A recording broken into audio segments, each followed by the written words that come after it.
My mother disappeared into one of the China's prison camps, along with more than 1 million Uyghurs. Ferkat hoped to get his mother Minawar out quickly. He held meetings with the US government and started speaking out on social media. But then he started getting threats from Chinese officials. Since I started speaking out, I kept receiving different threats from the Chinese government. The person also said that I have to shut up. If not, I'll lose my mom forever. Ferkat and his mother are part of the Uyghur minority. She was held in what the United Nations calls an internment camp. Where did these mass detention camps come from? What issues do the Uyghurs face? And how is the world responding?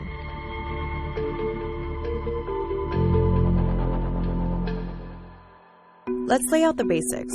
Around 11 million Uyghurs live in China's Xinjiang Autonomous Region. They are Muslim, speak a Turkic language, and descend from Central Asia. By blood, I'm an Uzbek, but by identity, by culture, I'm an Uyghur. For centuries, the Uyghur community has lived in the region, often influenced by China. But the People's Republic of China annexed the province in 1949 after the Communist Party came into power. The Uyghurs are Chinese citizens, but are different from the Han Chinese majority in pretty much every other way. China recognized Xinjiang as an autonomous region. That should have given the Uyghurs some freedom to govern themselves. But that was never really the case. And soon the Communist Party began to relocate ethnic Han Chinese into Xinjiang. One is to see it as straightforward colonialism, trying to establish Han population in the region in order to better integrate it to the rest of China. From the Chinese Communist Party's point of view, this isn't a colonialist activity, it's rather one of development. Tensions between the Han and Uyghurs grew as the new arrivals prospered economically. The economic benefits from that development went to Han Chinese. In the 1990s, authorities began limiting the freedom of Uyghurs to practice Islam. They banned Muslims from fasting during the holy month of Ramadan and restricted access to mosques. At the same time, support for Uyghur separatist movements grew, and in the late 1990s, some Uyghurs fled Chinese crackdowns and set up training camps in Afghanistan, which at the time was being controlled by the Taliban. The ethnic and economic tensions eventually escalated into riots in 2009 that left almost 200 people dead. The riots began in factories where Uyghurs and Han Chinese worked side by side. Then in 2014, a series of attacks by Uyghur separatists in multiple cities killed dozens of people. China blamed the riots on religious extremism and separatism. It was a turning point. China used the attack as justification in launching what it called the People's War on Terror. China put the Uyghurs under intense surveillance and began operating the prison camps in 2017. That's the year Ferkat's mother was taken. She left us a message on WeChat, the Chinese version of WhatsApp, where she said that she was going to school. The school is the code word that they use for the camps. Indeed, she came back after 22 days, but she changed totally. The first thing she said is, "Son, I cannot talk to you guys anymore. Stop calling me." Since then, 8 people from Ferkat's family have been detained in these camps, and all except his mother have cut off communication with Ferkat. China initially denied the existence of these camps.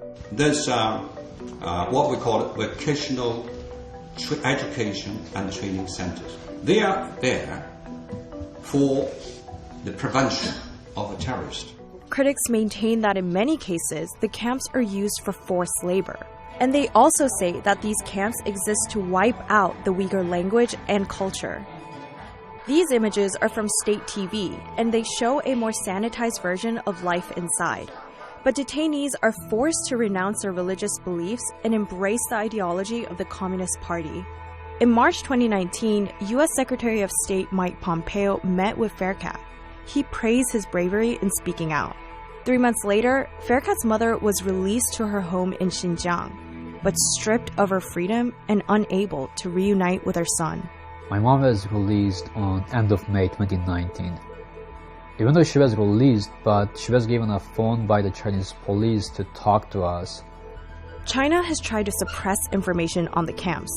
journalists are not able to access them without heavy restrictions. In this video, a state news outlet shows Faircat's mom and uncle. It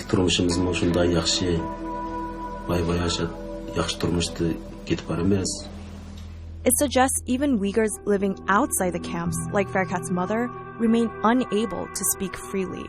Leaked government documents confirm the camps aren't really educational, with language like never allow escapes and increased discipline and punishment. The documents compare Islam to an infectious disease and say that freedom is only possible when the virus is eradicated. With so much evidence of human rights abuses out there, why has so little action been taken by the international community? Well, it's not really in the interest of most countries to criticize the second largest economy in the world. It's no longer just made in China toys, clothes, and food. China is building ports, railroads, and airports across Asia, Africa, and Europe. That may also explain why Muslim-majority countries like Pakistan and Saudi Arabia are silent. Many of them rely on China's investments and loans.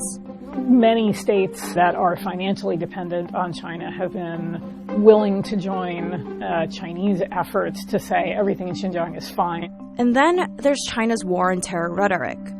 The leaked documents showed President Xi Jinping saying his government was only doing what America had done. In the period after 9/11, 2001, the United States rolled out a new framework called the Global War on Terror. But it was very useful for authoritarian governments really all around the world, and in particular in China, to latch on to that idea.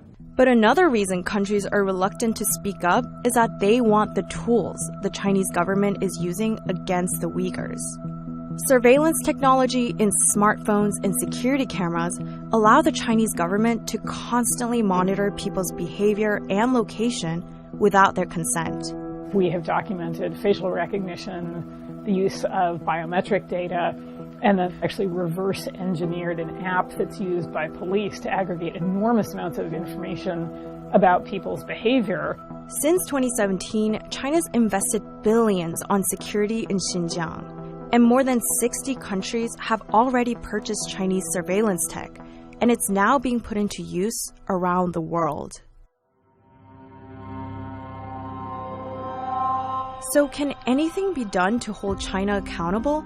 In June 2019, 22 countries issued a joint statement to the UN Human Rights Council, calling on China to end its mass detention of Uyghurs. China responded by getting 37 countries to sign on to a statement praising its policy in Xinjiang. Meanwhile, the US doesn't seem to have a clear policy, but Secretary of State Mike Pompeo has called China out on the issue. And in December 2019, the U.S. House of Representatives passed the Uyghur Human Rights Policy Act by 407 votes to 1, calling for sanctions against senior Chinese officials.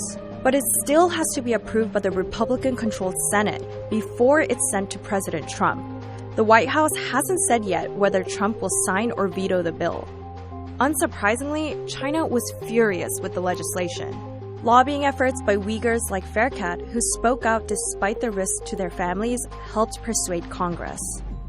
With 1 million Uyghur Muslims still imprisoned, the most high-profile opposition has recently come from an international football star and a girl on TikTok, rather than from governments.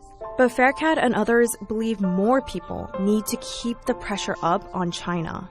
A Chinese agent told me that I'm just one individual going against the second superpower in the world. And then compared to them, I'm just nothing. But I believe I'm strong because of the people around myself. Take China's increasing resistance to diplomatic and economic pressure. Add in its growing technological power and influence. Combine that with a lack of information on what's really going on in Xinjiang and consequences for those who speak out. With all those things in mind, it's very difficult to see where the change Faircat needs will come from. It is lonely, it is scary, it's like a really hard process, but I'm still here.